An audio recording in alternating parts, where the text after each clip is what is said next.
Shabbat Shalom Lechulam, Haverim, Shabbat Shalom a todos amigos, Baruch Hashem. Finalmente vamos iniciar agora a Parashá da semana, o nosso mergulho aprofundado na Parashá, na porção da Torá dessa semana, que é a Parashá Trumá, que encontra-se em Shemot, Sefer Shemot, o livro do Êxodo, assim como é conhecido em português, livro do Êxodo, capítulo 25. Êxodo, capítulo 25. Versículo 1 em diante. Abra o seu Tanar, a sua Bíblia que você tem na sua casa, em Shemot, Êxodo, capítulo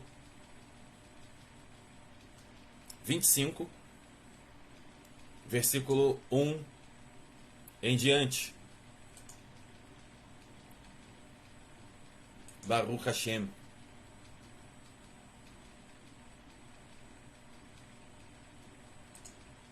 Vamos lá, pessoal, para a análise da nossa Parashá de hoje. Já deixe um copo d'água próximo de você, um petisco, algo doce, para que todo o percurso da nossa aula seja com um sabor delicioso enquanto nós estudamos. Baruch Hashem. Vamos ao primeiro trecho da Parashá.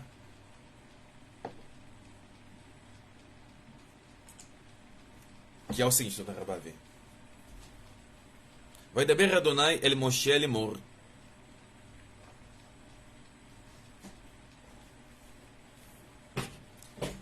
Deus falou a Moshe dizendo: fale aos israelitas e faça com que eles dediquem a mim uma contribuição.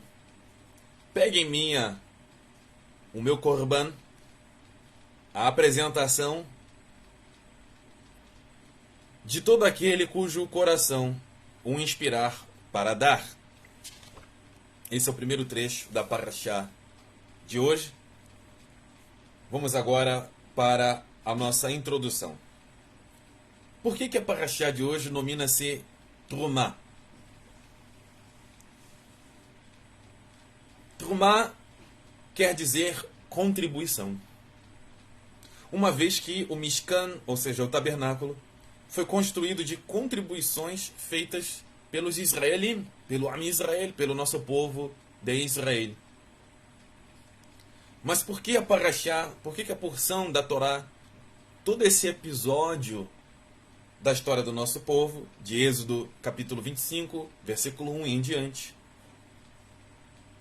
por que essa Parashá sobre a casa de Deus é chamada em nome da contribuição do homem? Sendo nós finitos, sendo cada um de nós limitados, debaixo de todo o sistema limitativo que o Eterno nos impôs, nós somos limitados por tempo e espaço, e tudo que diz respeito ao tempo e ao espaço, somos absolutamente limitados. E como pôde o Eterno nominar esse trecho da Torá, esse trecho tão importante do Sefer Shemot, do livro do Êxodo, capítulo 25, versículo 1 em diante, com uma contribuição justamente desse mesmo ser humano? O pensamento racídico, ou seja, o pensamento dos judeus do leste da Europa, ensina que Deus criou o mundo porque ele tinha um etzá, um plano. E, obviamente, essa declaração não é de autoria do movimento racídico ou de qualquer outro movimento do nosso povo. Na verdade, todo o Tanar, toda a escritura de Hakadosh Baruch Hu, do Eterno Bendito seja, possui essa mesma informação, que o Eterno, ele é um planejador, ele é um intencionador, através da palavra Yotzer, Yetzer, ok? Que às vezes é traduzido em português como inclinação, mas tem, na verdade, o significado de plano, de planejamento, de intenção. Ok? Então, existe o pensamento na comunidade dos Yehudim, da casa de Judá, que Deus criou o mundo porque ele tinha um plano, mas o plano contém uma cláusula.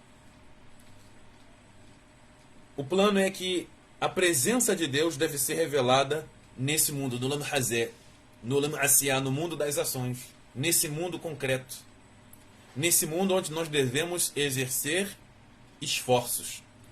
Em tudo que nós nos envolvemos, em grandes coisas ou nas chamadas pequenas coisas, nós sempre devemos desempenhar algum tipo, alguma intensidade de esforço. Ok? Então, essa cláusula que o Eterno estabeleceu é que tudo deve acontecer através do esforço do homem, de cada um de nós. Ao dar a Torá, ao nos outorgar a Torá no Har Sinai, no Monte Sinai, Deus declarou o seu plano. Ele nos ensinou como podemos revelar a sua presença no mundo e executar mitzvot, e executar, praticar, exercer os mandamentos, as obrigações, as ordens que ele nos impôs. Mas naquele momento tudo vinha de Hashem, vinha de Deus. Com a contribuição do Mishkan, do tabernáculo, a cláusula de Deus começa a ser implementada. Agora o homem tinha feito um esforço para ajudar, entre aspas, para contribuir para o plano de Deus a se concretizar, se tornar físico, nesse mundo de fisicalidade. O mundo em que nós vivemos não é um mundo teórico, não é o mundo dos pensamentos, não é o mundo das imaginações, não é um mundo fantástico da fantasia, não é um universo mitológico, não é o mundo dos devaneios, não é o mundo restrito às maquinações. Muito pelo contrário, esse é o mundo das ações, é o mundo da efetividade, conhecido como Olam Asiyah, Olam Asiyah, o mundo das ações, ok? É por isso que a nossa parashá, a nossa porção da Torá de hoje, que fala da casa de Deus, do Beit Elohim, recebe o nome da contribuição do homem, pois a casa de Deus só poderá ser completa quando a sua cláusula, a cláusula que o Eterno impôs, do envolvimento humano, fosse satisfeita. Então, o que nós temos diante de nós é um princípio fundamental. O Eterno planejou todas as coisas, e o Eterno realizou todas as coisas, criando todas as coisas. Da mesma forma, para o homem, o Eterno desempenhou um plano, um projeto. Estabeleceu para o homem um projeto. Dividiu o homem em classes, em duas classes fundamentais, os Bnei Or e os Bnei Rosher, os filhos da luz, os filhos das trevas. Nós poderíamos usar aqui outros tipos de exemplos, outros tipos de mashalim, outros gêneros explicativos, não apenas como filhos da luz e filhos das trevas, mas também os Bnei Elohim, os filhos de Deus, e os Bnei Adam, os filhos dos homens.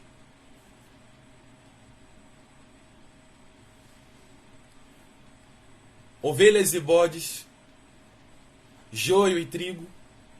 Nós podemos nos utilizar diversos exemplos, diversas ilustrações para que nós possamos compreender as duas classes, os dois grupos únicos que o Eterno planejou e criou. E nesse mesmo mundo planejado que o Eterno criou, que o Eterno realizou, o mundo das ações, o Eterno inseriu as duas classes de seres humanos. E para ambos os papéis, para ambos os grupos, as suas respectivas missões no mundo, os seus respectivos propósitos no mundo. E nesse mundo que o Eterno estabeleceu, para ambos os grupos, filhos da luz e filhos das trevas, nesse mundo tudo é realizado através de esforços, através de um trabalho desempenhado.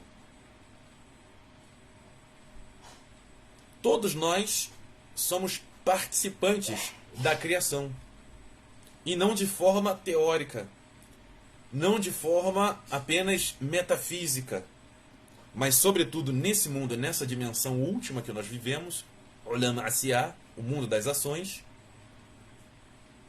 tudo é feito, tudo é realizado por meio de esforços.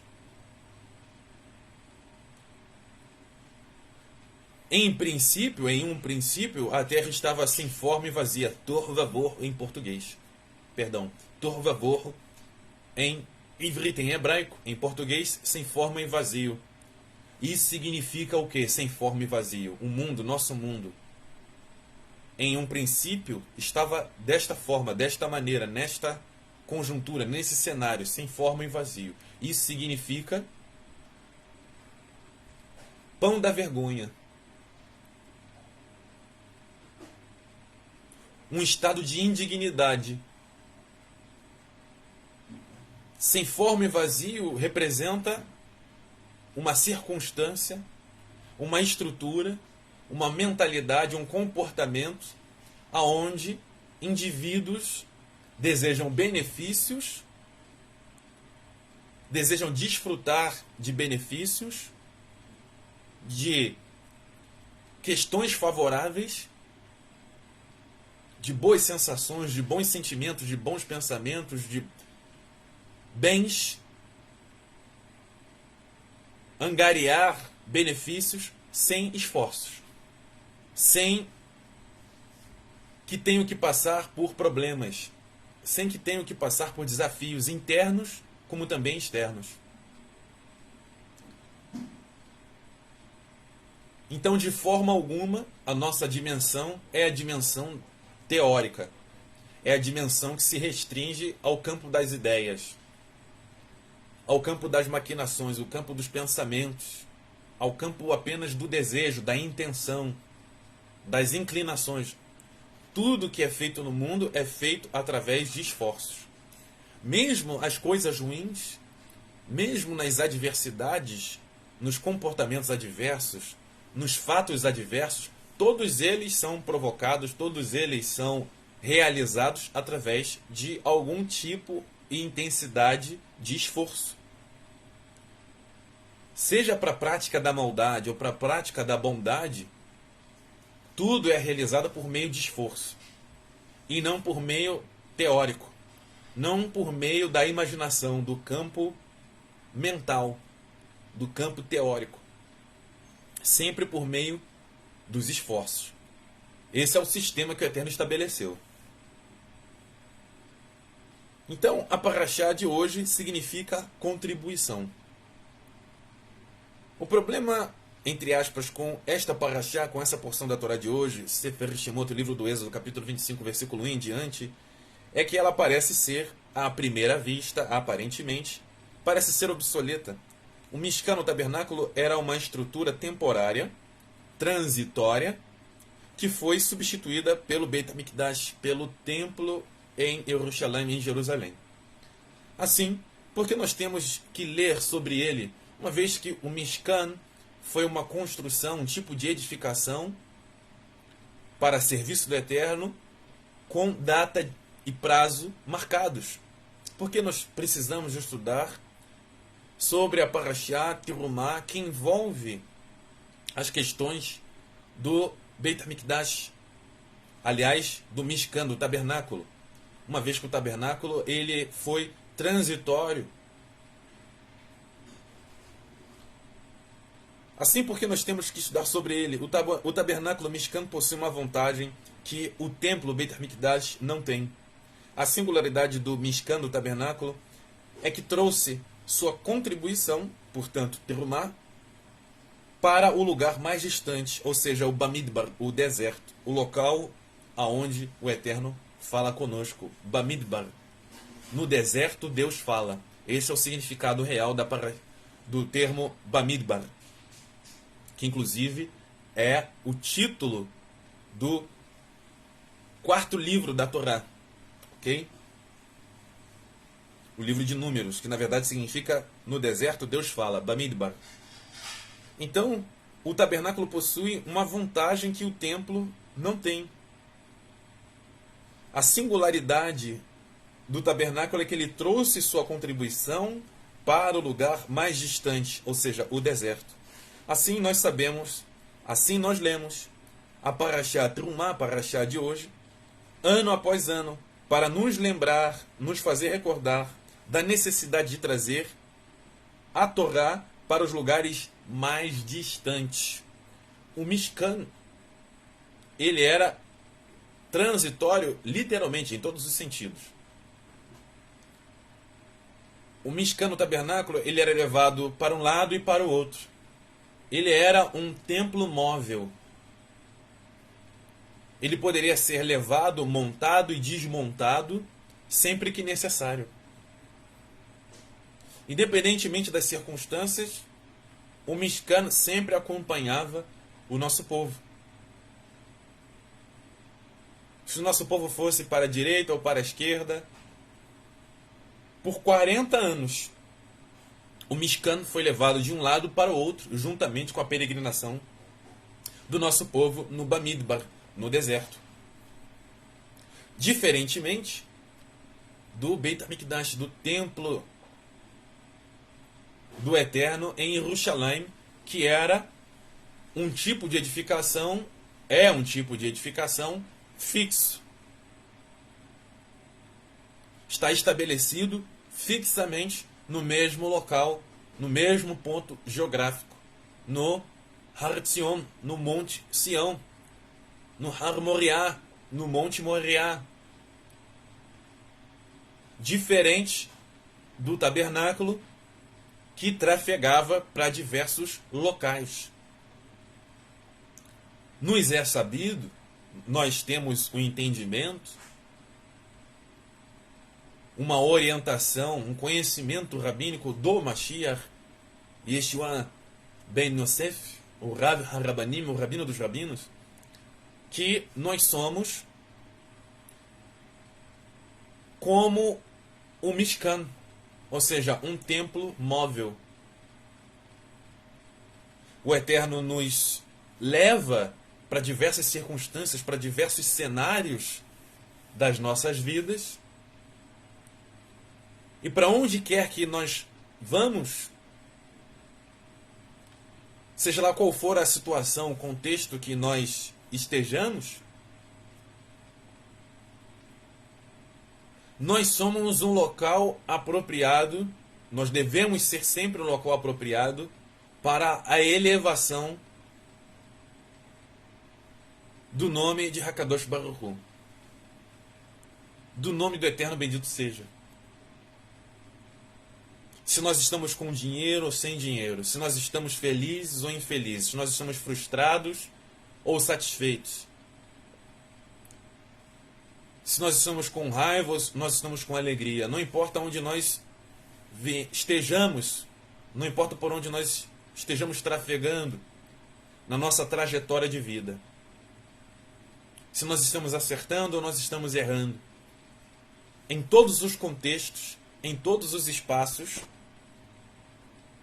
em todos os ambientes das nossas vidas, tanto internos quanto externos, nós devemos estar sempre exaltando o nome, a kavod, a honra de Hakadosh Baruch Hu, o Eterno bendito seja, com todo entusiasmo. Nós não somos aderentes, membros de uma religião, de uma denominação religiosa. O Eterno criou um povo e não uma denominação religiosa. O Eterno criou uma constituição, uma constituinte, a Torá, a saber, a lei de Deus. Os 5 primeiros livros da Bíblia: Gênesis, Êxodo, Levítico, Números e Deuteronômio. Também conhecido como o livro da lei, a constituinte divina. Também o Eterno estabeleceu um território nacional, uma mediação com suas fronteiras, um território, um ponto geográfico nacional para receber, para abarcar um povo. Então o Eterno possui somente um povo. O Am Israel, o povo de Israel. E o Eterno prometeu que os membros desse povo, geração após geração, seriam disseminados, espalhados para todas as nações. E que seriam cativos nas nações, iriam se misturar para todos os cantos, para todos os ângulos, para todos os pontos do planeta.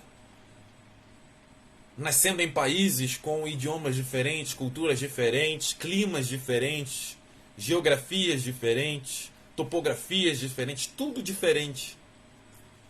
Porém, entretanto, nenhuma dessas adversidades interferem na natureza dessas sementes, ou seja, dessas pessoas. Todas elas fazem parte do Am Israel. Não somente não se restringe por questões étnicas, por questões de etnia, por questões de DNA, mas sobretudo pela sua fidelidade à Torá, pela sua fidelidade a Kadosh Baruch Hu, pelo seu compromisso com a Torá, com os mandamentos. Pois verdadeiramente é israelita, faz parte do Am Israel, do povo de Israel, aquela que pratica as mitzvot, os mandamentos. Esse é o nosso papel, essa é a nossa shlichut, a nossa missão, essa é a nossa contribuição, a nossa trumá.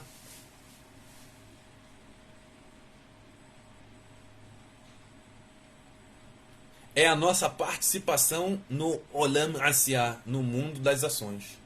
Não estamos aqui para bater cartão. Nós não estamos aqui com compromisso superficial, institucional, religioso, uma vida restringida apenas às rezas, sejam elas rezas cantadas, sejam elas rezas recitadas, sejam elas elevações puramente musicais ou recitadas. Nós não nos restringimos a isso. Há momentos datados, há momentos particulares, há momentos escassos e especiais do dia a dia. Não. Em todo o tempo, em todos os recintos das nossas vidas, do nosso dia a dia, da nossa rotina, nós temos o dever de elevarmos o nome, sobretudo o nome de Hakadosh Baruch Hu, do Eterno Bendito Seja. Esse é o nosso compromisso. Esse é o nosso papel, essa é a nossa trumá, a nossa contribuição. Não somente de palavras, não somente no campo teórico, mas sobretudo através de prática. Não só idealizando a prática, não só desejando praticar a Torá, não só desejando praticar os mitzvot, os mandamentos, não só almejando, não só aspirando, sobretudo praticando o estudo da Torá adequadamente e praticando a Torá adequadamente, praticando as mitzvot, os mandamentos adequadamente, no campo da dieta, da alimentação, do vestuário, de como se vestir, de como se despir, de como o que se fazer depois de utilizar o banheiro, das necessidades fisiológicas, como pais, como filhos, como esposo, como esposa, no campo familiar, no campo social, socializando, interagindo com as pessoas conhecidas e desconhecidas, na nossa rua, no nosso bairro, na nossa cidade, no nosso país. Nós temos responsabilidades, nós temos ordens, nós temos obrigações. Baruch Hashem por isso. Graças a essa expressão, essa expressividade de amor que o Eterno tem por nós, que é a obrigação, graças a essa ação de hesed, de misericórdia, que é a obrigação, nós não somos consumidos. Nós não fomos destruídos, desbaratinados pela justiça do Eterno. Porque através da prática, da realização dos mandamentos, da nossa obediência às obrigações que o Eterno nos deu, nós obtemos nas obrigações, nas mitzvot, nos mandamentos, vida e, aliás, vida em abundância.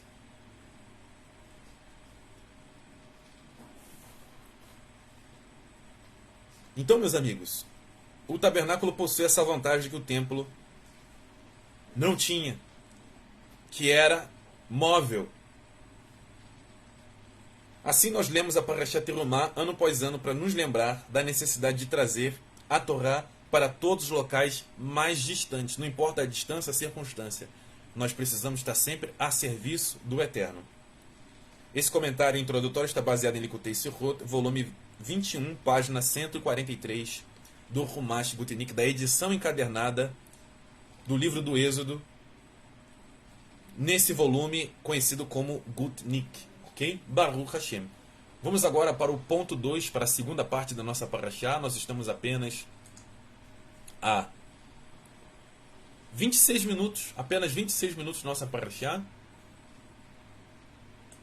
Dentro do nosso dinamismo, vamos agora para a segunda parte. Redobre a sua atenção da nossa parashá de hoje. E o subtítulo da nossa parashá de hoje é o seguinte: como poderia retribuir ao Eterno todos os seus benefícios que ele fez para comigo? Como poderei retribuir para o Eterno todos os seus benefícios para comigo? Esse texto está em Tehillim, Salmos capítulo 116, versículo 12. Salmos capítulo 116, versículo 12. A parashá dessa semana fala sobre a contribuição.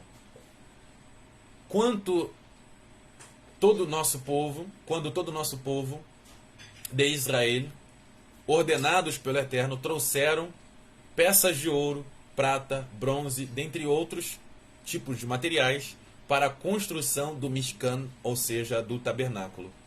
E aí nós temos a primeira pergunta: como nós que somos totalmente limitados, totalmente finitos, debaixo de todo tipo de limitação, nós não estamos livres de nada? A nossa chamada liberdade, o nosso estado de livres é totalmente ilusório, um ledo engano, uma impressão agradável ao nosso basar, à nossa carne, mas de longe é uma realidade. Tanto na física quanto na química, em todos os aspectos da vida nós somos limitados. Os nossos espaços de trânsito, de mobilidade, de pensamento, de vontade, de desejos, eles foram estabelecidos não por nós. Nós não criamos nada, nós não desenvolvemos nada, nós não realizamos nada se não foi previamente estabelecido pelo Eterno. Todos os nossos sentimentos, todos os nossos pensamentos, todos os nossos devaneios, todas as nossas imaginações, todos os nossos sentimentos, todas as nossas palavras, todas as nossas impressões, todas as nossas pretensões, as nossas ações, os nossos gestos, tudo foi estabelecido por Hakadosh Baruch Hu. O Eterno é a força motora que move todos os motores. Na existência, na criação, existem várias forças motoras.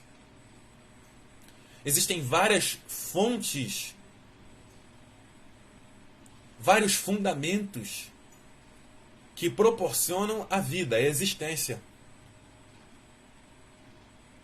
Existem vários elementos na natureza, na nossa existência, no universo, no mundo, que propiciam, que possibilitam a existência, a criação. O sol, a lua, o mar, a gravidade, que regem outros elementos outros compartimentos, outras engrenagens da existência.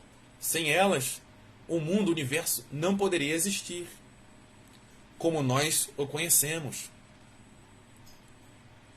A água funciona sistematicamente. As águas funcionam sistematicamente como devem ser para possibilitar a vida. A terra, o solo terrestre, funciona sistematicamente para que o mundo como nós conhecemos possa existir. Coincidência? Fruto do acaso? O vento sopra para a direita, para a esquerda, para frente, para trás, para o alto e para baixo. Os gases estão separados e organizados sistematicamente para possibilitar a vida como nós conhecemos. Então existem engrenagens, existem forças motoras, forças motrizes que propiciam a vida.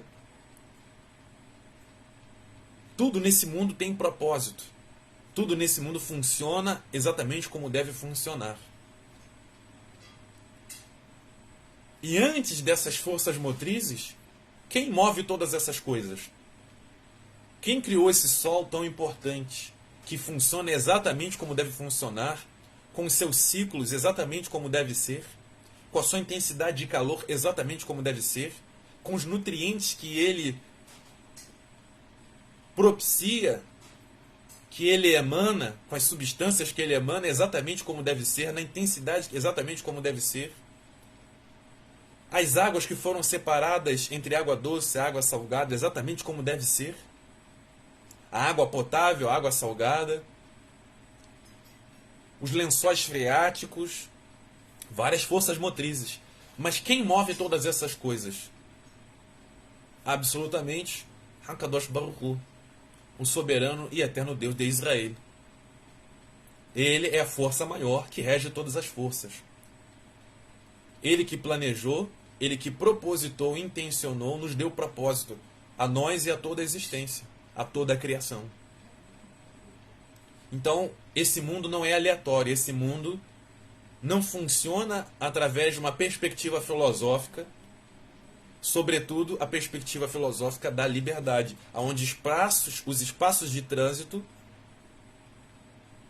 os espaços de mobilidade, de funcionabilidade, ocorrem de maneira indeterminada. Tanto no homem, quanto nos elementos da natureza, quanto na matéria, nos outros tipos de matéria. Então, eu não penso o que eu quero, eu não penso o que eu desejo, eu não criei os pensamentos, eu não criei os sentimentos. Eles não ocorrem como eu desejo, como eu quero, eles não estão debaixo do meu controle absoluto, de maneira alguma. Eles percorrem o meu corpo, percorrem o seu corpo, percorrem as nossas vidas. Nós estamos participando da criação, mas tanto o desejo quanto a efetividade pertence a Hakadosh Baruch Hu. Tanto o querer quanto o efetuar pertence ao Eterno. Se alguém tem inteligência, a inteligência pertence ao Eterno.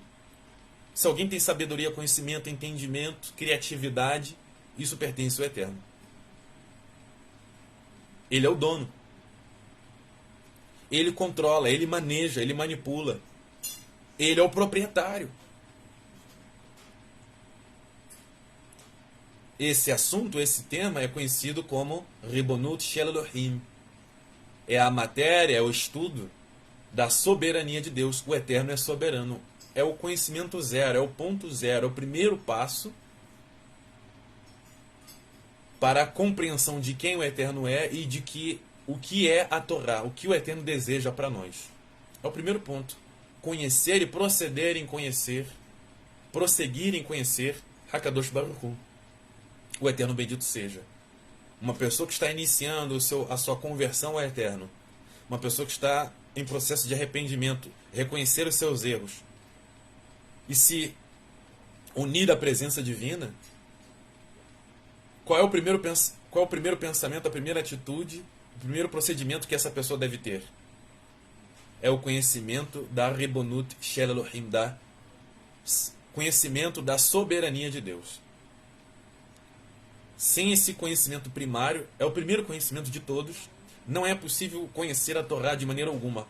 O estudo da Torá vai ser totalmente aleatório, totalmente fragmentado e abrir espaço para distorções, diversos problemas desnecessários, porque o conhecimento da soberania de Deus foi ignorado, foi colocado de lado.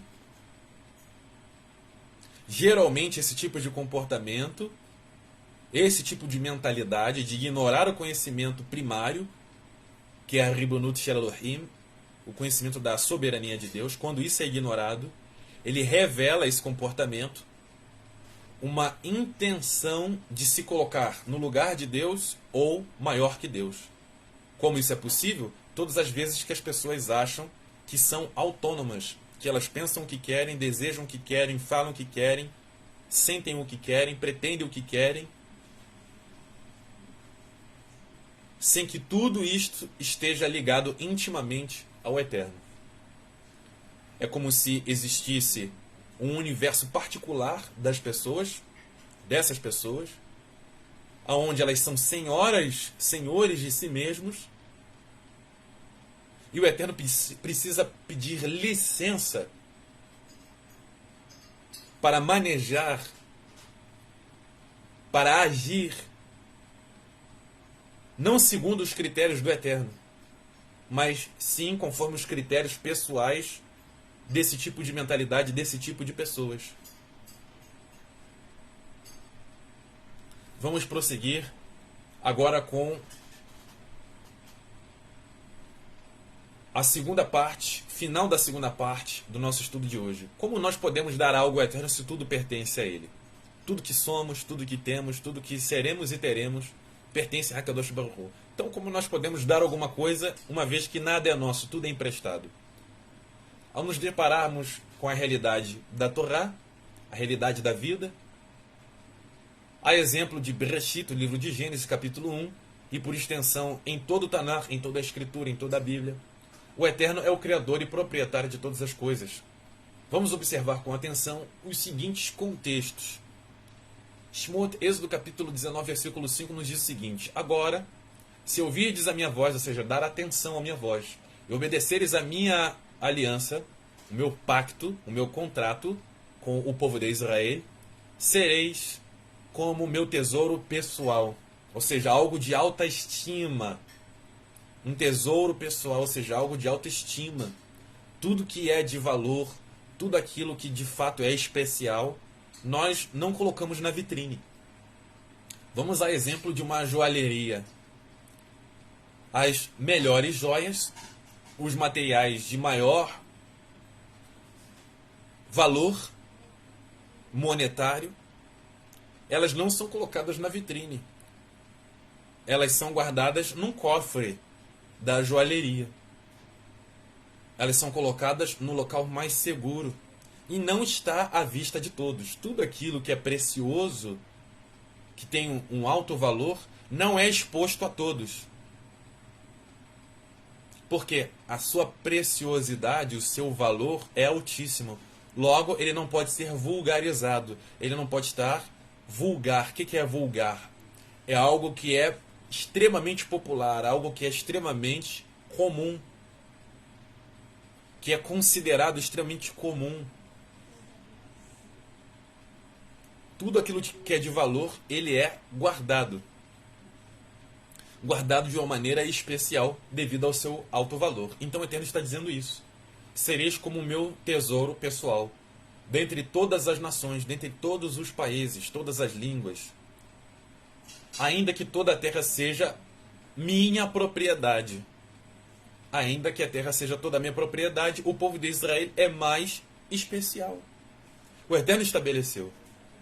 O povo de Israel é o tesouro pessoal de Hakadosh Baruch Hu. É o único povo de Deus, é o único povo chamado povo de Deus. O único. Ah, mas eu não nasci no território nacional de Israel. Ah, eu nasci na China. Ah, eu nasci no Japão. Eu nasci na Austrália. Eu nasci na Costa Rica. Eu nasci em Cuba. Eu nasci no Brasil. Eu nasci nos Estados Unidos, no Canadá, no Alasca. Não importa. E Israel, o povo de Israel, de fato é israelita aquele que pratica as mitzvot, que pratica os mandamentos. Não interessa ao Eterno o aspecto étnico. O aspecto étnico ele existe. Ele tem o seu nível de importância, mas ele é efêmero perto do aspecto fundamental, que é a natureza israelita, que é transcendente, é no aspecto sobrenatural. Antes de nós existirmos, antes que nós fôssemos carne, antes que nós encarnássemos nesse receptáculo que é o nosso basar, a nossa carne, antes que nós fôssemos transformados em materialidade, nós habitávamos no mundo das Neshamot, no mundo das Nefashot, no mundo das almas. E antes que nós habitássemos no mundo das almas, das Nefashot, dos seres viventes, desse universo, dessa dimensão de alento, alento com consciência, essa é a nossa essência. Sopros de vida que habitavam nos mundos transcendentes. Antes mesmo que nós fôssemos Neshamot, puramente Nefashot, o Eterno nos amou primeiro, dentro do seu planejamento, do seu Eitzah. São condições pretéritas antes da nossa existência. O Eterno nos amou primeiro. O contato do Eterno conosco foi antes mesmo que nós viéssemos a existir em todo e qualquer sentido. Logo, nós não temos mérito de nada. Tudo pertence a Kadosh Baruch Hu. Mesmo a nossa contribuição só é possível porque esse é o planejamento, esse é o desejo.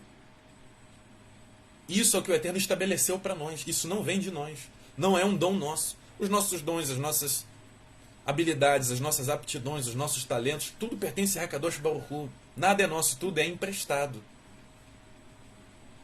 Porém, entretanto, o Eterno não nos isenta de responsabilidade, de trabalho e esforços. Cabe a nós, é nossa obrigação, demonstrarmos ao Eterno todos os dias o nosso ato de gratidão, obedecendo a Shilihut, a missão que Ele nos impôs. E toda a missão, toda a obrigação que o Eterno nos impôs, é um sinal claro, um siman claro, uma expressividade clara do amor de Deus por nós. Se não houvesse obrigação, se não houvesse a força da obrigação, nós estaríamos entregues às nossas debilidades, às nossas fraquezas, os nossos nuances, as nossas distorções de caráter, as nossas distorções nas nossas midot, nos nossos traços de caráter, nós seríamos entregues ao léu. Assim como apregoa o deísmo, assim como apregoa o teísmo, um tipo de concepção filosófica onde o Eterno criou todas as coisas, mas abandonou a criação ao seu próprio destino. Ou seja, dentro dessa proposição, dessa ideia, desse conceito filosófico, o Eterno não é relacional com a sua criação. Dentro dessa concepção do deísmo, do teísmo, Deus abandonou a sua criação, a sua própria sorte. E Ele não se envolve com as pequenas coisas, os pequenos detalhes da vida. Chas Shalom, que o Eterno nos livre de uma corrupção, de uma corruptela desta em relação à Torá. Então, nós estamos aqui para contribuir. Mesmo que tudo que nós possamos contribuir pertence a Hakadosh Baruch Hu. A nossa contribuição é uma evidência da nossa natureza. De Bnei Elohim, de Bnei Or, de filhos da luz, de filhos de Deus. Quem são os filhos de Deus? Quem são os filhos da luz? Aqueles que contribuem no Malchut Elohim, no reino de Deus. Aqueles que praticam as mitzvot. Assim como disse o Rav Yohanan Hashaliach, o Rabino João, o emissário. Nas suas cartas, quando lá está dito, todo aquele que diz que ama, ou seja, se relaciona com Hakadosh Baruch Hu, mas não obedece às suas mitzvot, às suas obrigações e seus mandamentos, é mentiroso ou mentirosa e a verdade não está nele ou nela. Nós podemos exemplificar isso dentro de um aspecto matrimonial, nós podemos exemplificar isso dentro de um aspecto relacional entre pessoas, entre pais e filhos. O filho que diz que ama os seus pais, mas não obedece às condições, esse amor, ele é puramente teórico. Esse amor, esse suposto amor, ele é puramente teórico, no campo das ideias, no campo da teoria. Ele não é verdadeiro, é uma fraude. Porque toda ação de amor, ela é de fato amor, é um fato, quando ela é praticada e não apenas falada. Um filho que diz que ama os pais, mas bate nos pais, maltrata os pais, prejudica os pais, isso não é o amor que o Eterno estabeleceu. Só existe uma expressão de amor, aquela que está estabelecida na Torá. O amor não pode ser violento, não pode ser injusto. Existe amor entre amigos, o amor fraternal. Existe um amor que atinge o patamar sexual, ou seja, entre mulher e homem. Restritamente, a expressão sexual só deve existir entre homem e mulher. O amor matrimonial é apenas entre homem e mulher. Então existe todo um protocolo do amor. Ele é condicional. Não existe amor incondicional, sem condições. Deus nos livre de um amor sem condições. Ah, você é violento porque a nossa relação ela é incondicional, ela não tem condições. Mas é amor. Um amor baseado em mentiras, porque nós não temos condições. Ele é incondicional. Um amor mentiroso é amor? Obviamente que não. Raz vechalilá, que o Eterno nos livre. Mas é isso que constantemente é apregoado na mídia, nos canais midiáticos. Sejam eles rádio, podcast, internet, redes sociais, comerciais, musicalidade, artistas, celebridades, subcelebridades. Tudo nessa vida é condicionado, tudo nessa vida é sistematizado. A gravidade, a distância, toda a expressão de tempo e espaço, idade, nasce, cresce, reproduz e morre. Ninguém supera esse sistema que o Eterno estabeleceu.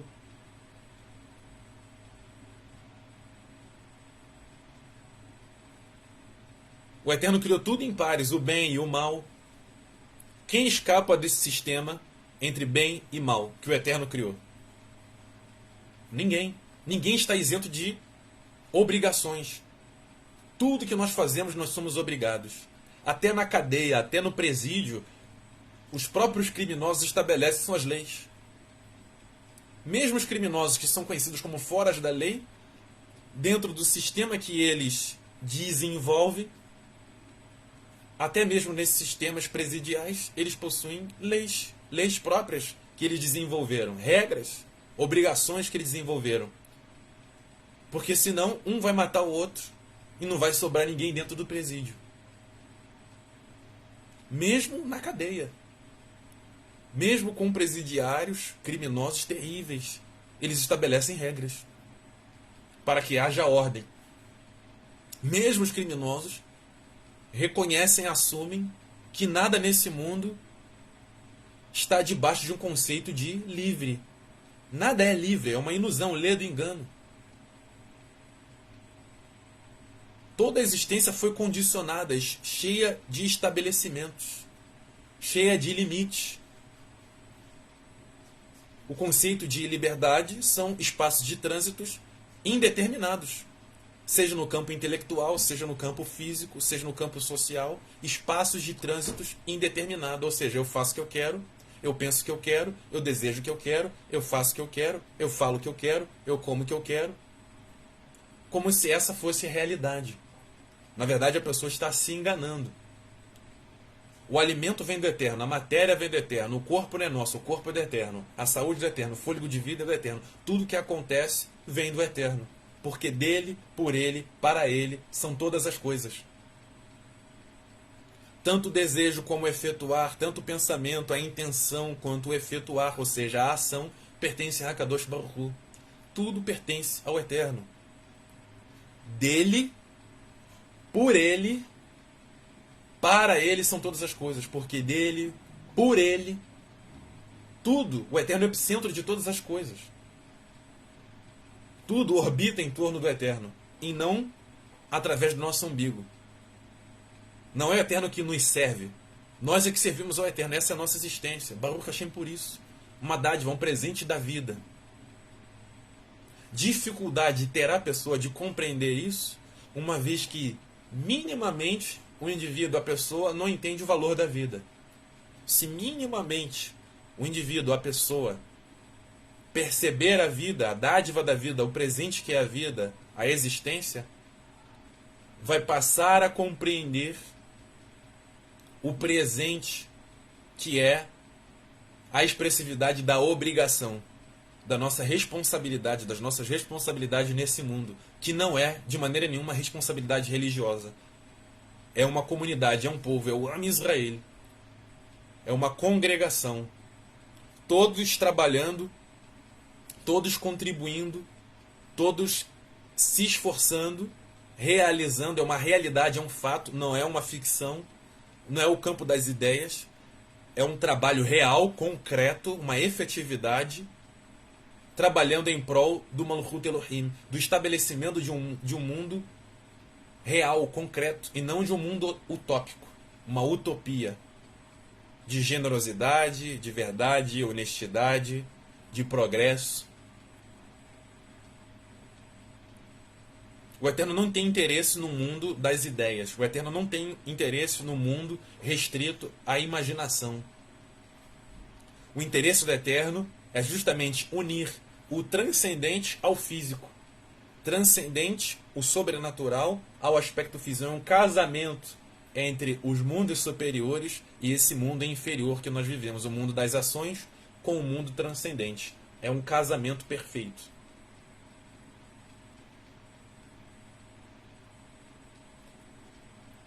O mundo religioso, o mundo restrito a rezas, a orações, se restringe apenas isso. Uma pseudo-espiritualidade. Pessoas que se restringem a rezas, se restringem a canções, a musicalidade. Se restringem apenas isso, são as chamadas religiosas. Que se excetuam da sociedade, se excetuam da realidade, se separam da realidade social, familiar, não trabalham, não vão para o curso, não vão para o lazer, um lazer saudável, conforme a Torá, não interagem com pessoas desconhecidas ou conhecidas, apenas uma vida restrita a rezas, a orações e canções. Uma vez que religião é um conjunto de regras de um determinado culto, de uma determinada liturgia.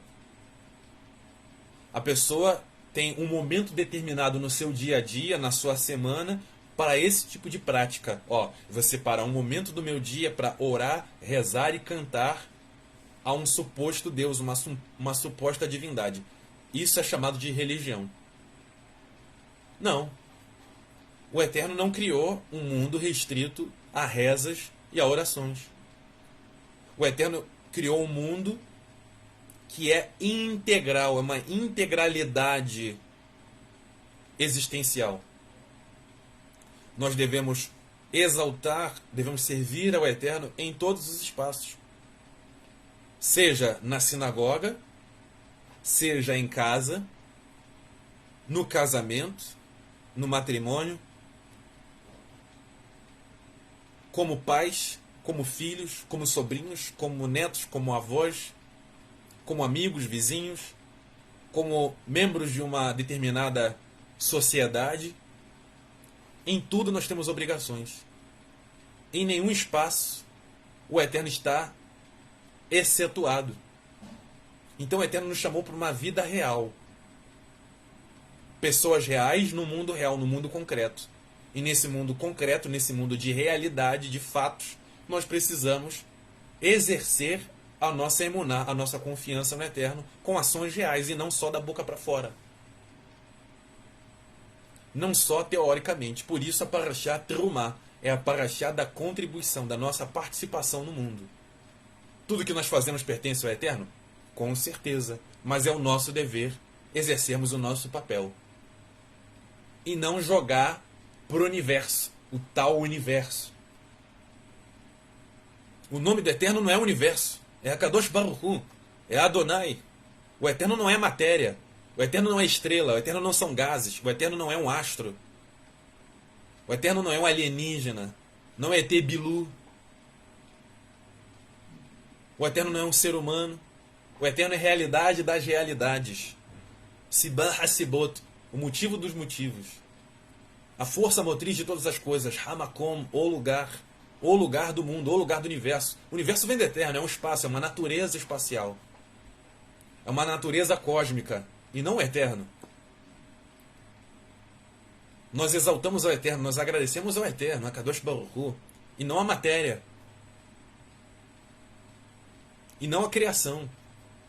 Eu não agradeço a árvore, eu agradeço quem criou a árvore. Esse é o grande problema dos Elilim, dos idólatras. Ao invés de darem louvores e glórias, agradecimentos ao Criador, louvaram e agradeceram e adoraram as coisas. Adoraram os animais, adoraram a árvore, adoraram os elementos da natureza, adoraram a pedra, a água, a chuva, o sol, o fogo, o vento. E não o Criador.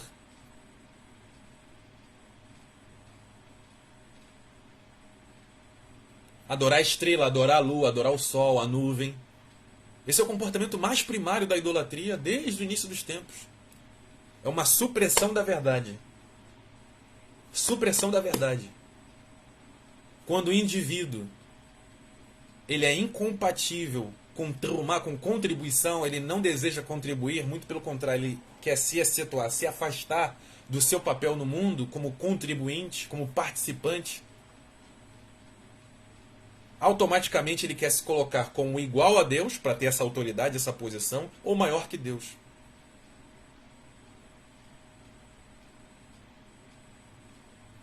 Nós viemos esse mundo para trumar, para contribuir, para participar. Nós somos coparticipantes da existência. Nós estamos aqui participando, juntamente com os animais, com a fauna, com a flora. Mas o nosso papel aqui é um papel que foi coroado. A humanidade foi coroada como ápice da criação. Nós temos não somente um valor de status, nós temos um papel fundamental aqui. Os animais têm um papel fundamental, a flora, os vegetais, tudo tem um papel fundamental, a natureza tem um papel fundamental, o cosmos tem um papel fundamental, todos têm o seu papel, mas o Eterno elevou o papel do homem e da humanidade num patamar máximo, ao ponto de serem chamados de filhos. Os animais não são chamados de filhos, os vegetais não são chamados à posição de filhos, a natureza não é chamada à posição de filhos. Em expressão alguma, só a humanidade, só os homens foram chamados ao papel, eleitos ao papel de filhos, de banim. Ok? Vamos agora à terceira parte da nossa parashá de hoje. Vamos a mais textos, a mais evidência, a mais contexto da nossa parashá de hoje. Devarim, Deuteronômio capítulo 10, versículo 14 em diante, nos diz o seguinte: eis que os céus dos céus, ou seja, eis que as dimensões superiores, aliás, são 7 céus, a terra e tudo que nela existe, ou seja, o mundo de baixo, o mundo da concretude, tudo, absolutamente tudo, pertence a Kadosh Baruch Hu. Nada é nosso, tudo pertence a Ele. Salmos, Tehillim, capítulo 24, versículo 1, nos diz o seguinte: um salmo de Davi. O Senhor, do Senhor, é a terra, ou seja, o mundo de baixo, e tudo que nela existe, o mundo e seus habitantes. Tudo que está aqui, inclusive nós somos habitantes desse mundo, pertence ao Eterno, nós somos propriedade dele, não ao contrário. Então, quem manipula, quem domina, quem maneja, quem comanda, quem dita, tudo é o Eterno, não somos nós. É uma arrogância, uma petulância do homem achar que está no controle de qualquer coisa. Salmos 44, versículo 2 em diante nos diz: como a tua própria mão. Mão é no sentido ilustrativo, o Eterno não tem mão, o Eterno é em Lodemut Haguf, o Eterno não possui corpo. Mão significa ação, ações, ação. Então, como a tua própria mão, expulsaste as nações dos países inteiros para que nossos pais pudessem ser estabelecidos na terra. E abateste os povos, os países, para que se pudessem expandir e prosperar. Não foi por meio de espadas ou da força que herdaram a terra prometida, mas tão somente por intermédio da tua destra, da tua direita, ou seja, da tua hesed, da tua misericórdia, uma vez que o lado direito representa a misericórdia e o lado esquerdo representa givurá, rigor, severidade.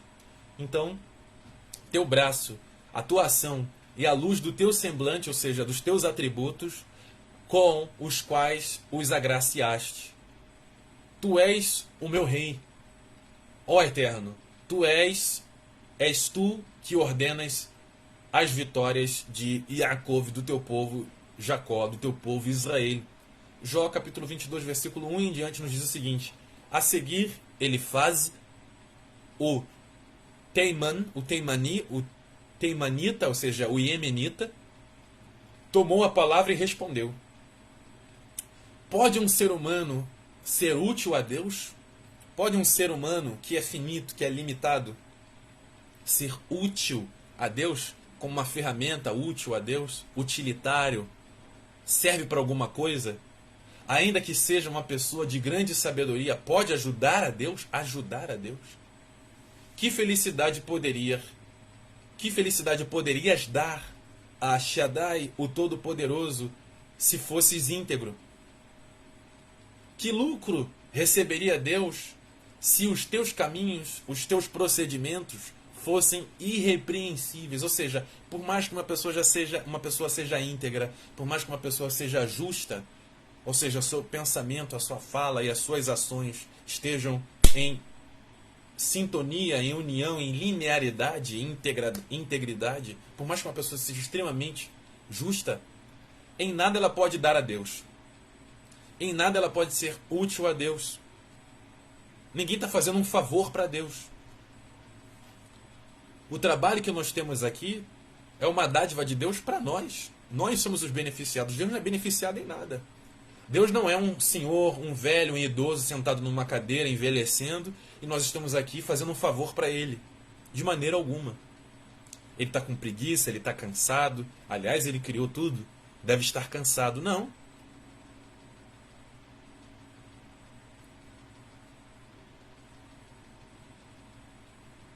Nós somos imprestáveis. Na realidade, nós não somos úteis ao Eterno para nada. É o Eterno que imputa em nós integridade, justiça. Nós não temos mérito algum.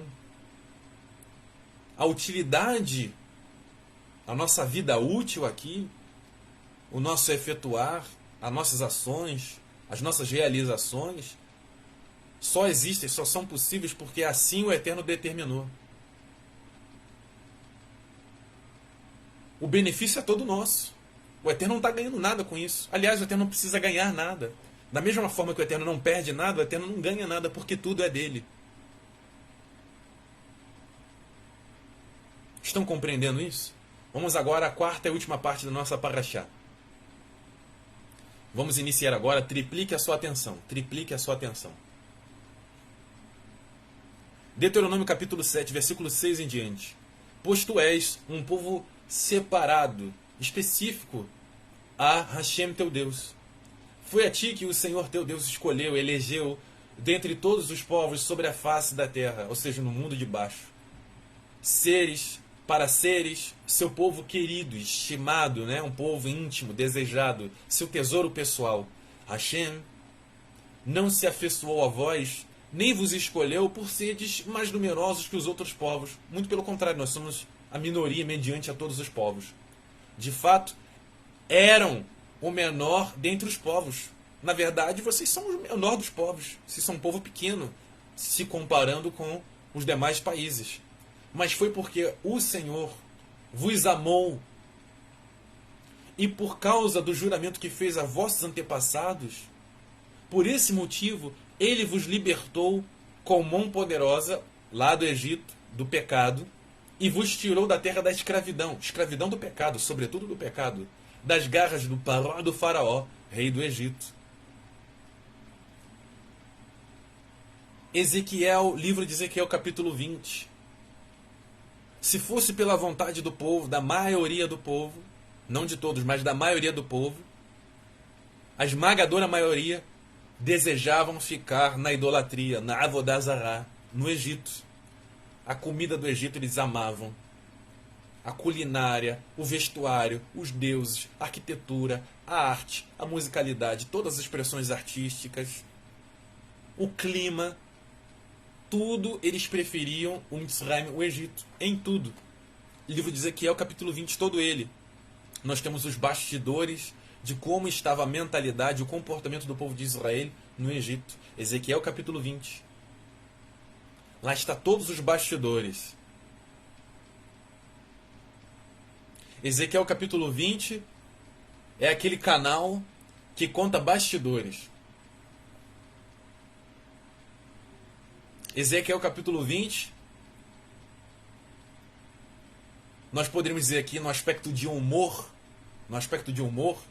começar com um texto assim: ok, ok. Ok, ok. Igual aquele apresentador daquele programa de buchicho. Vocês sabem o que aconteceu com o povo de Israel no Egito? Vocês sabem como é que estava a mentalidade deles no Egito? O comportamento deles no Egito? O desejo deles no Egito? Era de serem escravos.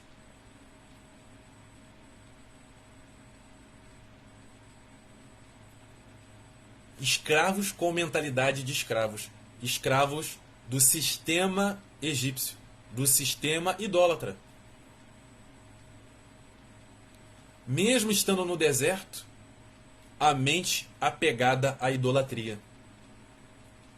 Não praticava as mitzvot, os mandamentos, não desejavam os mandamentos, abandonaram os shabatot, os sábados, abandonaram a Torá, as mitzvot, os mandamentos. Esses eram os bastidores. Ezequiel capítulo 20, todo ele. Estude. Então, tudo isso veio, todas as dádivas que temos é pelo amor de Deus. O amor de Deus por nós. Ele nos amou primeiro, antes que nós viéssemos a existir. 1 Crônicas, capítulo 29, versículo 10 em diante. Sefer, livro de Crônicas, de Divrei Hayamim, Beit, aliás, Divrei Hayamim Aleph, 1 Crônicas, capítulo 29, versículo 10, nos diz o seguinte. Abra aí na sua Bíblia. Então, na presença de toda a comunidade, Davi o rei, bendisse Hashem, declarando: ó Senhor Deus, nosso Pai de Israel, bendito és tu, bem falado és tu, de eternidade em eternidade. Ó Senhor, tu é a grandeza, o poder, a glória, a vitória, a majestade, porque tudo quanto há no céu e na terra a ti pertence. É seu. Não é um pouco nosso. Tudo é dele. O texto não diz um pouquinho é nosso.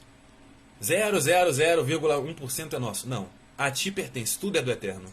O reino é teu. E tu governas soberano sobre tudo e todos. A riqueza e a honra vêm de ti. Tu dominas sobre todas as coisas. Em tuas mãos residem a força, toda a força e o poder. Ou seja, todo poder, toda possibilidade, toda autoridade, toda soberania é dele. Nem um pouquinho que quer que seja pertence a nenhum ser humano. E tu governas soberano sobre tudo e todos. A riqueza e a honra vêm de ti. Tudo vem do Eterno, ele é força motriz de tudo. Tu dominas sobre todas as coisas, sobre todas as forças motrizes, inclusive. Em tuas mãos residem toda a força e poder. A tua destra, a dignidade, consolo e encorajamento que todo ser humano carece, precisa, necessita. Agora, portanto, nosso Deus, rendemos-te graças e louvamos o teu glorioso nome, Hashem, ó Senhor. Entretanto, quem sou eu? E quem é meu povo, ou seja, o povo de Israel, que pudéssemos contribuir, terumar, tirumá, contribuir tão generosamente e com tanta alegria como estamos fazendo? Ora, tudo vem de ti. Porque dele, por ele, para ele são todas as coisas. Tanto o desejo como efetuar a Deus pertence. Tudo vem de ti. E nós tão somente entregamos a ti o que é teu. Entretanto, quem sou eu? E quem é meu povo para que possamos contribuir tão generosamente com tanta alegria como estamos fazendo? Ora, tudo vem de ti e nós tão somente entregamos a ti do que é teu. Diante da tua presença somos estrangeiros e forasteiros, nós somos transitórios, assim como o Mishkan, o tabernáculo, sem esperança alguma. Nós temos a nossa esperança em ti. Ó Hashem, nosso Deus, toda essa riqueza, todo esse dinheiro, todos esses bens que doamos, a fim de contribuirmos para o estabelecimento de uma casa em honra do teu específico nome, do teu definido nome, vem das tuas próprias mãos. Todos esses bens são teus. A matéria é tua. O dinheiro é papel, é papiro, é algodão. Vem da onde? Do Eterno. E a criatividade para criar isso? Vem do Eterno. E as pessoas que têm saúde, que têm corpo, que têm fisicalidade para trabalhar, para realizar, para criar o dinheiro, vem do Eterno. A inteligência, a sabedoria, o conhecimento, as aptidões, os talentos, a habilidade delas, vem do Eterno. Toda essa riqueza que damos, que doamos, a fim de construirmos uma casa em honra do teu específico nome, vem das tuas próprias mãos. E todo esse tesouro pertence a ti. Deus meu, eu sei muito bem o quanto tu mergulhas em nossos corações. Ou seja, não há privacidade, não há liberdade. Isso aqui é minha liberdade, é minha privacidade, dá licença. Não tem. Tu mergulhas em nossos corações, sonda-os, e que te agradas da justiça e da integridade. Salmos capítulo 44, versículo 3. Não foi por meio de espadas ou da força que herdaram a terra, mas tão somente por intermédio da tua destra, da tua misericórdia, da tua chesed, do teu braço de luz, do teu braço e a luz do teu semblante, dos teus atributos, com os quais os agraciaste. Isaías capítulo 63, versículo 9. Isaías capítulo 63, versículo 9. Em todas as agruras e crises, adversidades, problemas do seu povo, ele também se afligiu. E o Malach, o mensageiro da tua presença, os salvou. Em sua extrema compaixão, em seu amor misericordioso, ele os resgatou. Foi ele que sempre os acompanhou e os conduziu nos tempos passados. Então, o Eterno sempre se compadeceu dos nossos sofrimentos, das nossas adversidades, das nossas dificuldades, das nossas limitações. O Eterno se compadece, sempre se compadeceu. O Eterno sempre se contrai, não como um ser humano, mas no sentido de compadecimento. O Eterno se importa com a sua criação, com os seus filhos. Ok? Então o Eterno é totalmente relacional com os seus filhos, aqueles que lhe amam, aqueles que se relacionam com ele. Quem são aqueles que amam o Eterno? Aqueles que obedecem suas mitzvot. E quem não obedece suas mitzvot não são aqueles que ele chama filhos, não são filhos de Deus. Nem todos são filhos de Deus, porque filhos de Deus são aqueles que obedecem suas mitzvot. Mas por força de expressão, está errado. O amor é condicional. Existem condições, existem protocolos. Caso contrário, não é amor. O amor que cospe no outro, que dá na cara do outro, sem um justo motivo, não é. Tudo é condicionado, tudo tem condições. Você não entra no mercado e pega o que você quiser, tem condições. Qual é a condição? Você tem que ser um trabalhador, uma pessoa honesta, você tem que ter um dinheiro honesto para ir lá, dar o dinheiro do valor do objeto, você leva. Não é incondicional, você chega lá e vai pegando, enche o carrinho do mercado sem pagar. Tem uma condição. Qual é a condição? Valor monetário. Você trabalhou honestamente, você vai lá e paga. Tem condição. Não é incondicional. Nada é incondicional. A única coisa incondicional é a seguinte: a nossa devoção ao Eterno. Nós não estabelecemos nenhuma condição ao Eterno. Ele é justo, ele é perfeito, logo não requer nenhuma condição. Nós não podemos estabelecer nada, nenhuma condição. Ó, Eterno, só vou te obedecer se o Senhor fizer isso e aquilo. Não. Continuando. Ezequiel capítulo 36, versículo 22. Mantenha a sua Bíblia aberta, diz o seguinte: por isso, diz a casa de Israel, assim declara o Eterno, soberano Senhor. Ó nação de Israel, não é por tua causa que fiz isso, ou seja, pela tua aparência, pela tua etnia. Não é por tua causa que fiz isso, mas por causa do meu específico nome. A reputação do nome do Eterno, porque é um nome precioso, um nome perfeito. O nome Eterno carrega exatamente a sua essência. Mas por causa do meu nome, meu definido específico nome, que tendes profanado, aliás, entre todos os países por onde fostes. Salmo 50. Escuta, meu povo, eu vou falar. Vou testemunhar contra ti, Israel. Eu sou Deus, diz o Eterno, teu Deus. Não te repreendo pela falta de korbanot, de imolações, de elevações, de rezas, nem pelos holocaustos, pois trazes as tuas imolações, as tuas apresentações, dia após dia. Vocês estão fazendo, ok. Contudo, não tem necessidade de nenhum novilho dos teus estábulos, nem de bodes dos teus apriscos, pois todos os animais da floresta são meus, diz o Eterno. Como são também as cabeças de gado, os milhares das colinas. Conheço todas as aves das montanhas, e os répteis do campo me pertencem. Se eu tivesse fome, não diria a ti? Pois a mim pertence o mundo e tudo o que ele contém, inclusive nós. Por acaso comerei carne de touros e beberei sangue de bodes? Como imolações, holocaustos, ofereces a Deus a tua ação de graças e cumpre os teus votos para com o Altíssimo. Invoca-me no dia do perigo, eu te livrarei, e tu me darás glória. Esse é o seu papel. Não por benefício do Eterno, o Eterno não ganha com isso, quem ganha somos nós. Quando nós oramos, quando nós rezamos, quando nós cantamos ao Eterno, a nossa consciência é beneficiada, a nossa consciência é de criação. E a nossa sanidade mental é abençoada. A dádiva, o presente é toda para nós, não para o Eterno. Entretanto, ao ímpio, ao iníquo, ao perverso, Deus afirma: de que te serve de que te serves repetires sem fim os meus preceitos, ou seja, recitar os preceitos de cós salteado, e teres nos lábios a minha aliança, ou seja, teoria.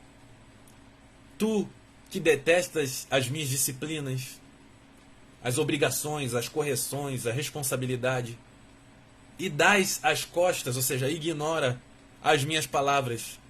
Ao encontrar um ladrão, a ele te associas como amigo. Ou seja, está totalmente aliançado com bandido, com vagabundo, com ladrão. Ao encontrar um ladrão, a ele te associas, se torna sócio de bandidagem. Com os adúlteros, com aqueles que promovem adultério, que propagam o adultério, que praticam adultério, te misturas alegremente. Soltas facilmente a tua boca para o mal. Fala maldades, injúria, perjuro, falso testemunho. A tua língua é hábil para tramar mentiras. Assentas-te à vontade para falar mal, para falar contra o teu irmão, ou seja, injúria, perjuro, falso testemunho. Calado diante de tudo quanto tens feito? Agora você está quieto, está calado? Pensavas que eu era semelhante a ti, um ser humano? Eis, no entanto, que agora eu te acusarei veementemente, seriamente, sem omitir, sem ignorar falta alguma. Considerai, pois, nisto, vocês, que esqueceis a Deus, que se esqueceram de Deus, senão vos faça em pedaços, e ninguém vos poderá libertar. Ninguém vos poderá livrar da minha mão. Quem me apresenta sua sincera gratidão como imolação, honra-me, e eu revelarei a salvação de Deus, a minha salvação, ao que anda nos meus caminhos, nos meus procedimentos, ou seja, no caminho correto, no caminho da Torá. Yirmiyahu, Jeremias capítulo 7, versículo 21 em diante. Assim afirma Hashem Todo-Poderoso, o Deus de Israel: juntai todos os vossos holocaustos. Há outros tantos imolações, e devorai toda esta carne vós mesmos, porque eu não disse e nem prescrevi nada a vossos antepassados no dia em que vos fiz sair da terra do Egito, em relação aos holocaustos e a essas imolações. Ou seja, o Eterno não come, o Eterno não bebe. O Eterno não é um vampiro, não se nutre de sangue, de coisa alguma. Entretanto, eu lhes ordenei o seguinte: escutai a minha voz, povo meu, povo de Israel. Eis que eu serei o vosso Deus, e vós sereis o meu povo. Andai em todo o caminho que eu vos oriento, para que tudo de bom vos ocorra. Esse é o objetivo, para que tudo de bom vos ocorra. Toda essa orientação, toda essa instrução, todas as obrigações e responsabilidades é por objetivo de que tudo de bom vos ocorra. Ocorra tudo de bom com vocês. Mas eles não escutaram, ignoraram, nem prestaram atenção, qualquer atenção, à minha palavra. Decidiram andar de acordo com os seus próprios desígnios, que na verdade vem do Eterno. Tudo vem dele. Não há nada que não vem do Eterno.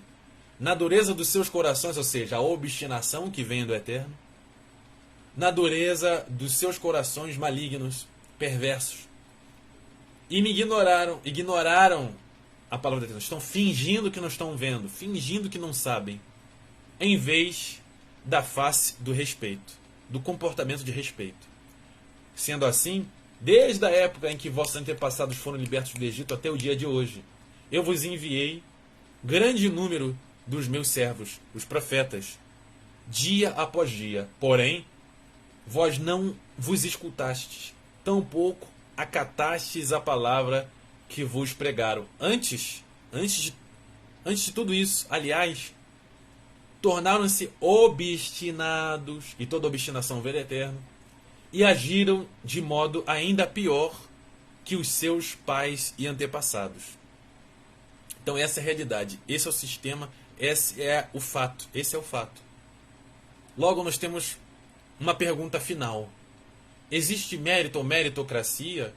O que é de fato mérito que tanto as pessoas dizem?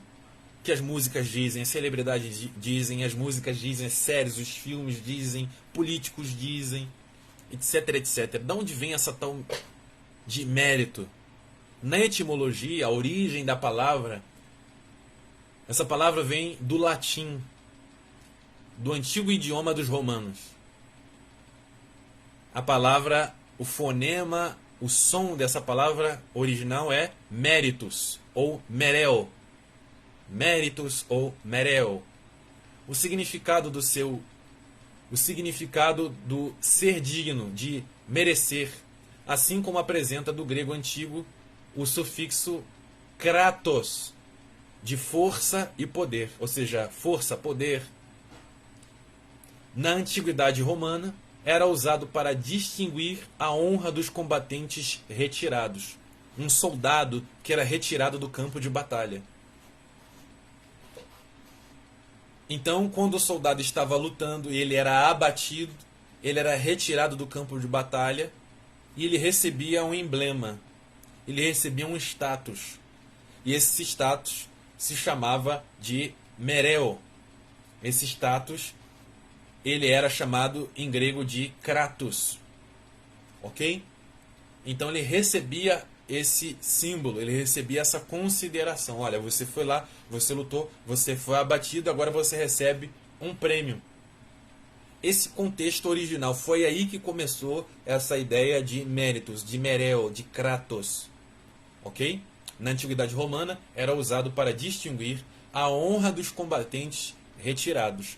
Esse conceito era utilizado para corporificar os combatentes que eram retirados do campo de batalha. Já a palavra meritocracia foi utilizada pela primeira vez no livro The Rise of the Meritocracy, A Ascensão da Meritocracia, em tradução livre, de Michael Young, 1958. Essa palavra ela é recente, ela é moderna, ela é extremamente tardia. 1958, foi agora. Praticamente agora. Minha mãe era uma criança. Em 1958, minha mãe era uma criança. Teve gente aqui que está assistindo que nasceu por volta da década de 50. Então, 1958, essa palavra meritocracia, esse conceito foi utilizado pela primeira vez no livro The Rise of the Meritocracy, A Ascensão da Meritocracia, em tradução livre, de Michael Young, 1958, o criador do termo. Ao analisarmos as diferenças culturais e linguísticas entre o ambiente hebraico e greco-romano, percebemos nitidamente que a conta simplesmente não fecha, a conta não bate. Esse conceito ele é filosófico, não vem da Torá, não pertence à Torá. Nem conceito e nem terminologia. Frente a isso, nos diz a Escritura. Deuteronômio capítulo 8, versículo 17 e 18. Portanto, não digas no teu íntimo, a minha força e o poder do meu braço me conquistaram esses bens e riquezas.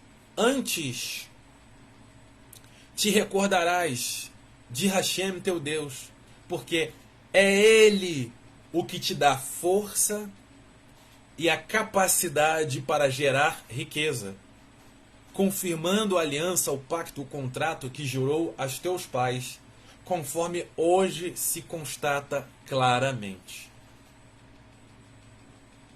Nós não temos mérito. Todas as ações que fazemos, mas elas vêm do Eterno. Elas só são realizadas, elas só ocorrem por causa do Eterno. Ele estabeleceu. Ele, de fato, é o autor. Salmos capítulo 127, versículo 2. Os obstinados que retardam seu sono até alta noite, acordam antes do amanhecer e idolatram o trabalho, não alcançarão os bens que o Eterno concede aos que o amam, ou seja, que se relacionam com Ele, aqueles que obedecem aos mandamentos. Mesmo quando esses estão repousando, eles não desfrutarão do que se dedicam tanto, porque eles acham que é por causa do trabalho que eles têm os benefícios. Não é, é por causa do Eterno. Jó capítulo 41, versículo 11. Ora, quem primeiro me deu algo que eu lhe deva pagar? Repetindo. Ora, quem primeiro me deu algo que eu lhe deva pagar? Tudo que há debaixo dos céus a mim me pertence, diz o Eterno. Lá no livro de Jó, capítulo 41, versículo 11. Ora, quem primeiro me deu algo que eu lhe deva pagar? Diz o Eterno. Quem me deu alguma coisa que eu tenho que pagar, que eu tenho que devolver, que eu tenho que trocar, que eu tenho que fazer câmbio, que eu tenho que negociar? Tudo que há debaixo dos céus a mim me pertence. Então, se alguém disser assim, olha, quem faz o bem empresta a Deus.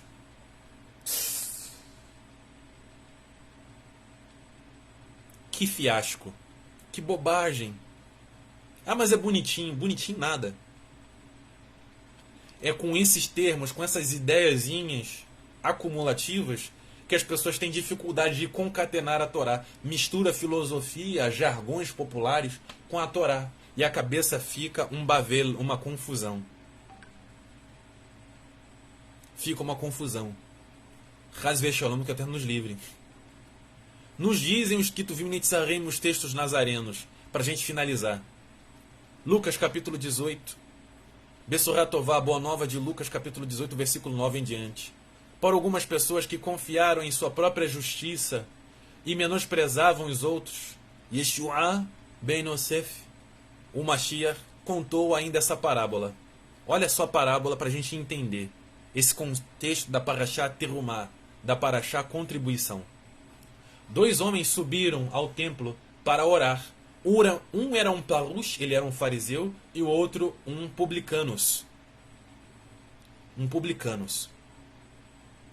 O fariseu, em pé, orava em seu íntimo: Deus, eu te agradeço, porque não sou como os outros homens, roubadores, corruptos, adúlteros, nem mesmo como esse cobrador de impostos. Jejuo 2 vezes por semana e dou dízimo de tudo quanto ganho. Ok, essa condição desse parush está ok. Mas olha só a oração do publicanos, que é um traidor. É um traidor da pátria, é um lesa-pátria, é um apátrida, traiu a nação. Ele ganha dinheiro com sofrimento dos seus compatriotas, a saber, os judeus, que viviam ali no 1º século. Ele traiu a nação para servir o imperador de Roma. Mas olha a oração desse determinado cobrador de impostos, desse traidor, desse publicanos. Olha o que ele disse. Entretanto, o publicano ficou à distância, nem se aproximou lá do Beit HaMikdash. Ele chegou à distância, ele não se achou digno, ele sabe que ele é um traidor da nação, ele sabe que ele ganha dinheiro ilícito, e ele orou o seguinte: ele sequer ousava olhar para o céu, extremamente envergonhado, o publicano, que é um traidor da pátria, um lesa-pátria, um apátrida. Ele nem ousava chegar próximo do templo, ele nem olhava para o céu, ele ficou para baixo. E ele disse o seguinte, batendo no seu peito, ele confessava: ó Deus, sê benevolente para comigo, pois eu sou um pecador, eu sou um praticante do pecado. Eu vos asseguro que esse homem, e não o outro, foi para sua casa justificado diante de Deus, porquanto todo aquele que se vangloriar será desprezado, mas o que se humilhar será exaltado. Então, se nós contribuímos, é o nosso dever. É o nosso papel contribuir. Mas nós precisamos ter consciência que a nossa prática das nossas obrigações vem de Deus. Porque tanto o desejo quanto o efetuar pertence ao Eterno. Nada é nosso, tudo é dele. Nós temos obrigações, nós temos deveres, mas mesmo quando nós fazemos coisas boas, isso vem de Deus. A ação não é de autoria nossa, é do Eterno. Então o publicano, ele sabia disso. Da Ribonut Shel Elohim. Ele nem ousava olhar para o céu. Ele nem ousou chegar próximo do templo. Ele batia no peito e ele falou: Eterno, eu sou um praticante do pecado. Deus nos livre. Mas ele reconheceu, ele falou: eu sou um praticante do pecado. O pecado é o meu caminho. Eu vivo pelo pecado. Eu estou envergonhado disso. Ser benevolente comigo, pois eu sou um pecador. Ele assumiu a natureza dele, a realidade dele. Ele não fingiu que ele era outra coisa. Porquanto todo aquele que se vangloriar será desprezado, mas o que se humilhar será exaltado.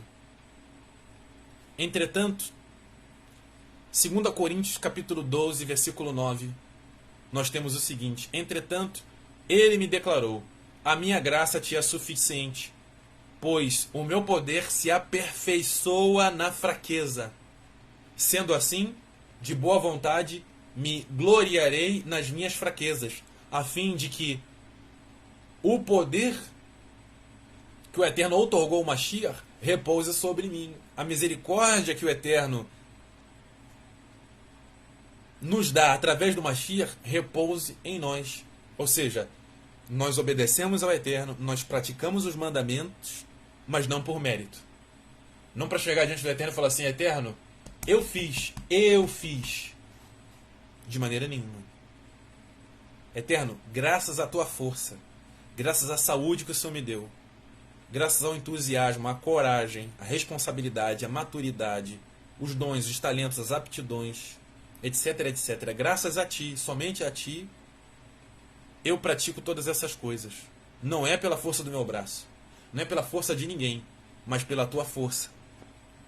Vamos finalizar agora, pessoal. Se até os sentimentos humanos, como também o ímpeto de um indivíduo, são provenientes do Criador, até os sentimentos humanos, como também o ímpeto de um indivíduo, de uma pessoa, são provenientes do Criador. Quer ver só? Vamos lá. Salmos capítulo 51, versículo 12 e o 14. Até o 14. Restitui-me a alegria da tua salvação e sustenta-me com o ruar disposto a obedecer. Ou seja, não há possibilidade de sermos salvos, de sermos alegres, de sermos felizes, de sermos sustentados, de termos um ímpeto disposto a obedecer se isso não vir do Eterno. Salmo 139. Discernes a minha caminhada, a minha pousada, os meus procedimentos diários.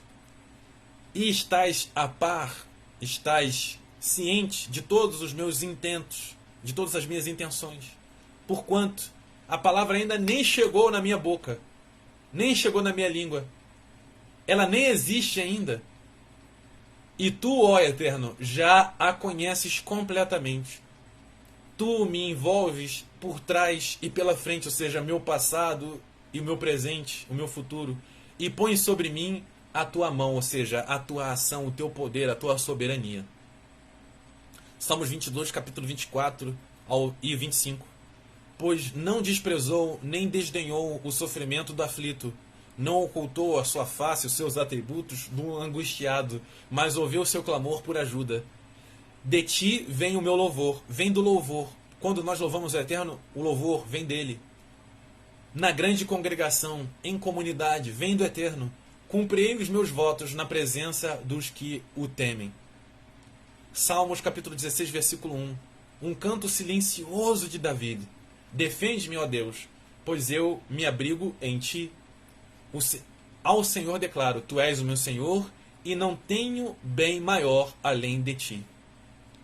Nossa salvação, o nosso vigor e a disposição diária que nós temos dependem do Eterno. Daniel capítulo 10, versículo 19.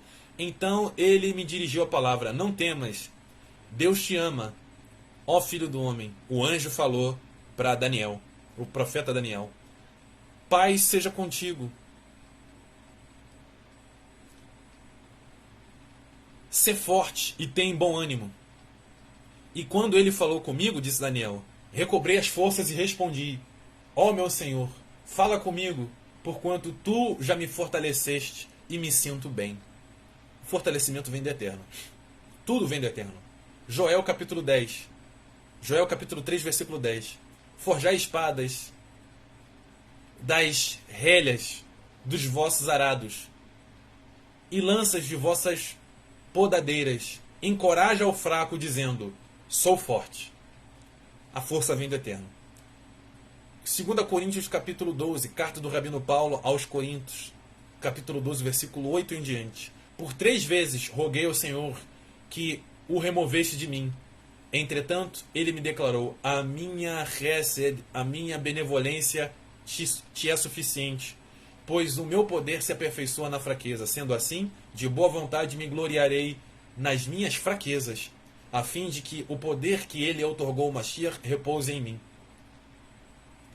Por esse motivo, por amor do Mashiach, posso ser feliz nas fraquezas, inclusive, nas adversidades, inclusive, nas minhas limitações, inclusive, nas ofensas, inclusive, nas necessidades, inclusive, nas perseguições, inclusive, nas angústias, inclusive, porquanto, quando estou enfraquecido, é que sou forte.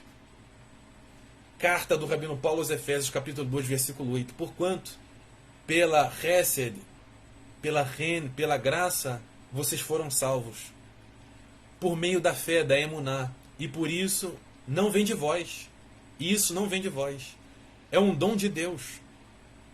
Não vem por intermédio das obras, a fim de que ninguém se venha orgulhar. Por esse motivo, igual está lá em Deuteronômio.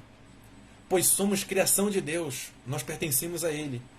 Realizada no Mashiach, por meio do Mashiach, Yeshua ben Yosef, para vivermos em boas obras, em boas ações, Gimilut Hassadim, as quais Deus preparou no passado, de antemão, para que nós as praticássemos hoje, no mundo em que vivemos hoje, no Olam Hazé, no mundo presente.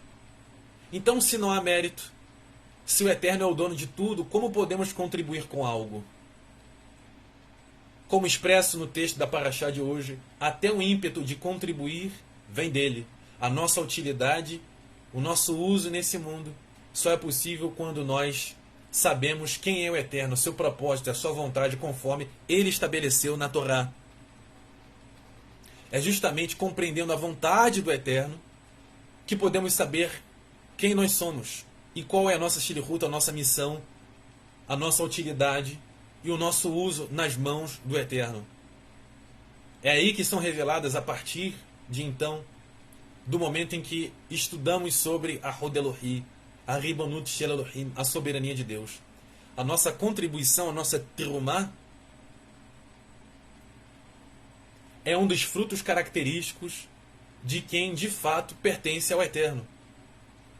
Não existe possibilidade alguma de uma pessoa dizer que presta para Deus, que é útil a Deus, que é útil ao Eterno, e não dá frutos.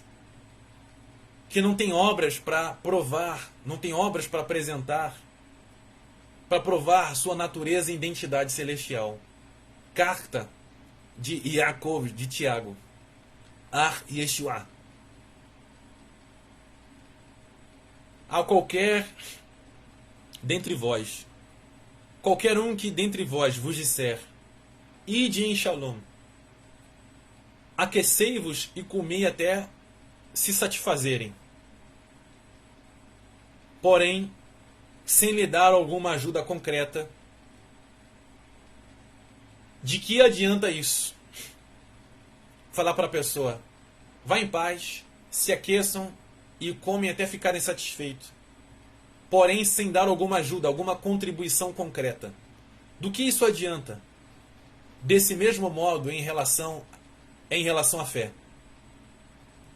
Da mesma maneira, desse exemplo citado, é a fé, é a emuná. Por si só da boca para fora, por si só, se não for acompanhada de obras, está morta. Entretanto, alguém poderá afirmar, tu tens fé, tu tens confiança no Eterno, e eu tenho obras.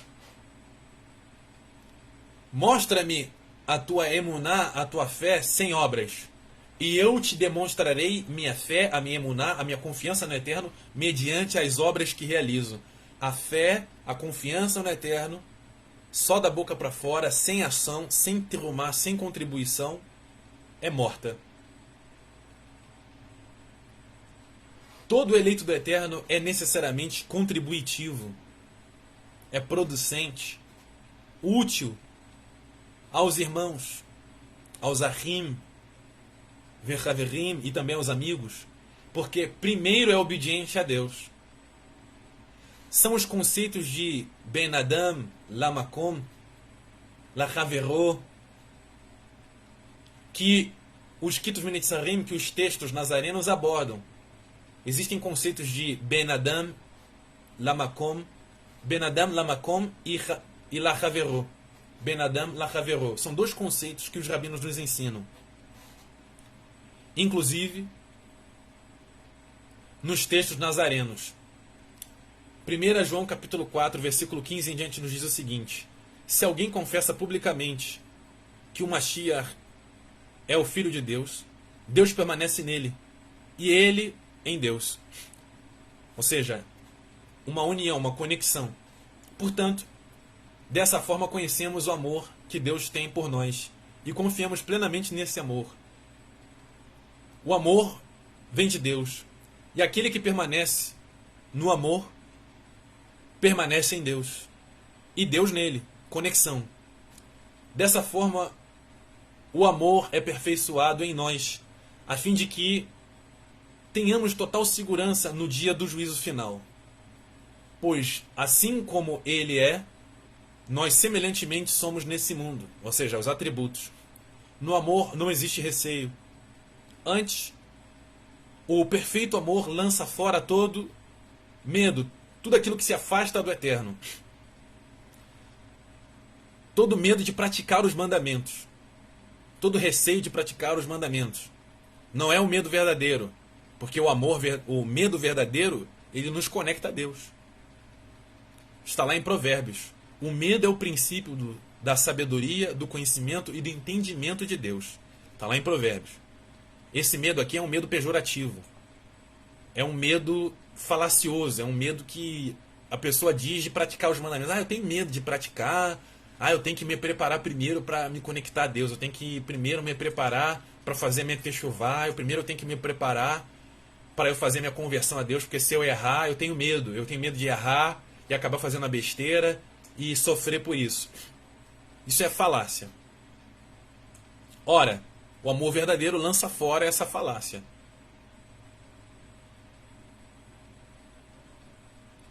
Nós amamos porque Ele nos amou primeiro. Se alguém declarar, eu amo a Deus, porém odiar o seu irmão, é mentiroso. Porquanto, ele está falando da comunidade do homem de Israel, né, pessoal? Se alguém disser que ama a Deus, porém repudiar o seu irmão, é mentiroso. Porquanto quem não ama seu irmão, a quem vê, não pode amar a Deus, a quem não enxerga. Ora, Ele nos entregou esse mandamento: quem ama a Deus, ame de igual forma o seu próximo, o seu irmão. O Eterno deseja que o Eterno deseja de seus eleitos resultados concernentes ao que eles são por definição. Tiago capítulo 3, versículo 11 nos diz: acaso pode uma fonte jorrar água potável e água salobre? Ora, meus irmãos, é possível que uma figueira produza azeitonas ou uma videira figos? Assim também, uma fonte de água salgada não pode jorrar água doce. Mateus capítulo 7, versículo 15. Acautelai-vos, tenham calma, tomem cuidado. Quanto aos falsos profetas, eles se aproximam de vós disfarçados de ovelhas, mas no seu íntimo são como lobos devoradores. Pelos seus frutos os conhecereis. É possível alguém colher uvas em espinheiro ou figos em ervas daninhas? Assim sendo, toda árvore boa produz bons frutos, mas a árvore ruim dá frutos ruins. Lucas capítulo 6, versículo 44. Pois cada árvore é conhecida pelos seus próprios frutos. Não é possível colher-se figos em espinheiros, nem tampouco uvas de ervas daninhas. Primeira carta de Yohanan, o emissário, de João, emissário, capítulo 2, verso 3 em diante. Nós temos certeza que o conhecemos, se guardamos seus mandamentos. Aquele que afirma, eu o conheço, mas não obedece seus mandamentos, é mentiroso e a verdade não está nele. Mas todo aquele que guarda, que preserva, que pratica a sua palavra, neste o amor de Deus tem verdadeiramente se aperfeiçoado. E dessa forma, dessa maneira, nesse método, sabemos que estamos unidos ao Eterno. Então, a nossa terumá, a nossa contribuição, não é da boca para fora, é concreta. Não tem como a pessoa ser boa, ser uma árvore boa, mas não dá fruto bom. Dizer que é bananeira, mas nunca dá banana, nunca dá fruto. Dizer que é uma macieira, mas nunca dá maçã, nunca dá fruto. Passa tempo, a pessoa nunca contribui. A árvore contribui, ela dá seus frutos. Ela faz a fotossíntese, ela contribui. Dá frutos, alimenta, nutre. O fruto cai no chão, aduba a terra, contribui.